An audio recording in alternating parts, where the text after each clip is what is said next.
Physiotherapy. Physiotherapy का घुटने की सर्जरी में कितना इम्पोर्टेंट रोल है। अगर हम घुटने के ऑपरेशन के बाद अगर हम अपना फिजियोथेरेपी कराते हैं, तो हमको कैसा रिज़ल्ट मिलेगा और अगर हमने घुटने के ऑपरेशंस के बाद अगर अपना फिजियोथेरेपी नहीं कराया है, तो हमको उसका क्या नुकसान हो सकता है। सो ये वीडियो आज आपके लिए है। मैं डॉक्टर गौतम, सीनियर फिजियोथेरेपिस्ट। आज इस वीडियो में हम ये बात करेंगे कि अगर आपने अपने घुटने की सर्जरी प्लान की है, घुटने की सर्जरी की अगर आप प्लानिंग कर रहे हैं, तो आपको कौन से एक्सरसाइज जो हैं और क्या फिजियोथेरेपी का इम्पोर्टेंट रोल है, वो आपको इस वीडियो में के माध्यम से मैं आपको बताऊंगा। सो फर्स्ट मेरा पॉइंट ऑफ व्यू है कि अगर आप टीकेआर का प्लान कर रहे हैं, टोटल नी रिप्लेसमेंट या अपने घुटने की सर्जरी का प्लान कर रहे हैं, तो फिजियोथेरेपी इम्पोर्टेंट रोल उतना ही इम्पोर्टेंट रोल प्ले करता है जितना आपकी घुटने में सर्जरी रोल प्ले करती है, क्योंकि इसमें कॉम्बिनेशन ऑफ वर्क होता है। अगर कोई भी आप किसी भी बीमारी की अगर सर्जरी होती है, तो उसमें एक आदमी इन्वॉल्वमेंट नहीं होता, एक पूरी टीम इन्वॉल्वमेंट होती है। ऐसे ही जब आप घुटने की सर्जरी का प्लान करते हैं, गठिया जब हो जाती है आपके घुटने में, ऑस्टियोआर्थराइटिस, तो अगर आप टीकेआर का प्लान करते हैं, तो टीकेआर के प्लानिंग सर्जरीज में सबसे इम्पोर्टेंट रोल जो होता है आपका ऑर्थोपेडिशियंस का होता है, जो आपका ऑपरेशन करेगा। इसके बाद आपके फिजियोथेरेपिस्ट का होता है, जो आपके घुटने की बेंडिंग करेगा, आरओएम एक्सरसाइज कराएगा और आपको स्ट्रेंथनिंग देगा। एंड इम्पोर्टेंट रोल्स आपके हॉस्पिटल स्टाफ का होता है। सो अगर हम स्पेशली ओनली ऑन फिजियोथेरेपी की बात करें, तो ऑर्थोपेडिक सर्जन का जो काम था, जो सरफेस आपकी खराब हो गई थी आर्थराइटिस में, जो बोन्स में डिजनरेटिव चेंजेस आके बोन स्पर बन गया था और जो हड्डी का सरफेस एकदम कार्टिलेज घिस के बोन खराब हो गई थी, उस बोन को वहाँ से जॉइंट से बोन को कट किया, खराब हड्डी को, और वहाँ पे नया इम्प्लांट आपको डाल दिया। ये ऑर्थोपेडिशियंस का काम था, इम्प्लांट्स को इंसर्ट करना, वहाँ पे सर्जरी डन करना।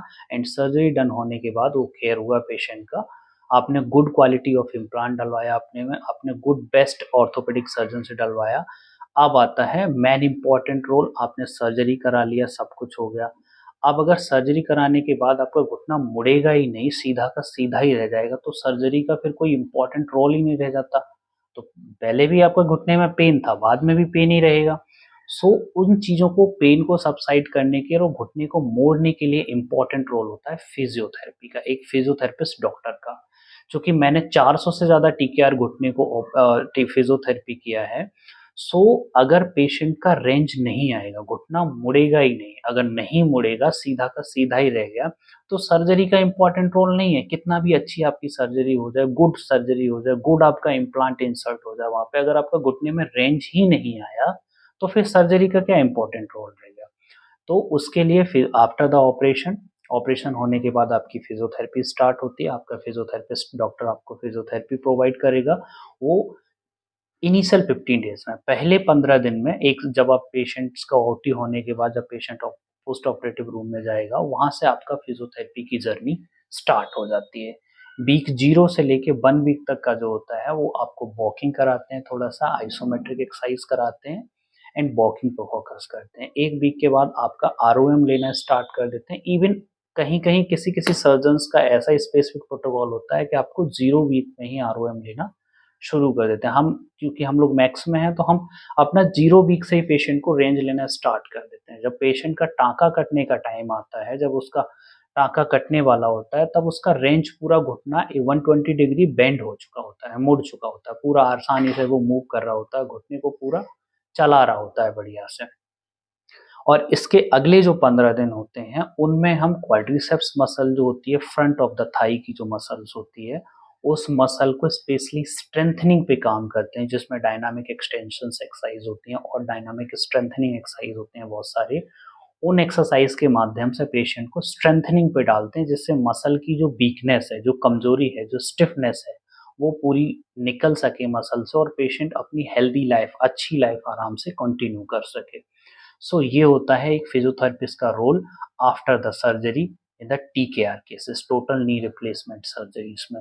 और ये एक ऐसा इम्पोर्टेंट रोल होता है, अगर आपने फिजियोथेरेपी प्रॉपर नहीं हुआ, अगर आपका रेंज प्रॉपर नहीं आया, तो सर्जरी का फिर इम्पोर्टेंट रोल नहीं रह जाता। क्योंकि ऑन एस्पेक्ट क्या है, पेशेंट अगर घुटने का ऑपरेशन करा रहा है, तो क्यों करा रहा है? क्योंकि उसका घुटना मुड़ता नहीं था, उसको चलने में बहुत दर्द होता था, दर्द से बहुत परेशान था। अब अगर पेशेंट को घुटना नहीं मुड़ेगा तो उसको पेन सस्टेनेबल रहेगा पहले की तरह, और रेंज नहीं आएगा तो घुटना मोड़ नहीं पाएगा, चल नहीं पाएगा अच्छे से। तो रेंज पूरी लेना घुटने में और आरओएम फ्लेक्सिबिलिटी लेके आना, मसल की स्ट्रेंथनिंग एक्सरसाइज कराना, ये आफ्टर द ओटी फिजियोथेरेपिस्ट का बहुत इंपॉर्टेंट रोल प्ले करता है। सो आई होप आपको ये वीडियो समझ में आया होगा। और जो लोग अपने घुटने की सर्जरी को प्लान कर रहे हैं, जिनका घुटना बिल्कुल खराब हो चुका है, आर्थराइटिस हो चुका है घुटने में, खराब घुटना हो चुका है और वो अपनी सर्जरी का अगर प्लान कर रहे हैं, तो ये वीडियो उनके लिए है। तो अपने माइंड में ये कॉन्सेप्ट इंपॉर्टेंट रखें, ऑपरेशन से पहले भी फिजियोथेरेपी कराते हैं हम और ऑपरेशन के बाद भी फिजियोथेरेपी कराते हैं। ऑपरेशन से पहले की फिजियोथेरेपी जो होती है वो मसल को और मसल को स्ट्रेंथ प्रोवाइड करती है और पेशेंट को मेंटली प्रिपेयर करती है टीकेआर के लिए। और ऑपरेशन के बाद जब फिजियोथेरेपी कराते हैं हम लोग, तो जो हमने ऑपरेशन से पहले फिजियो कराई थी वो फिजियोथेरेपी ऑपरेशन के बाद हमको हेल्प करती है रेंज लेने में, मसल की स्ट्रेंथनिंग को प्रोवाइड करने में बहुत इंपॉर्टेंट रोल प्ले करती है।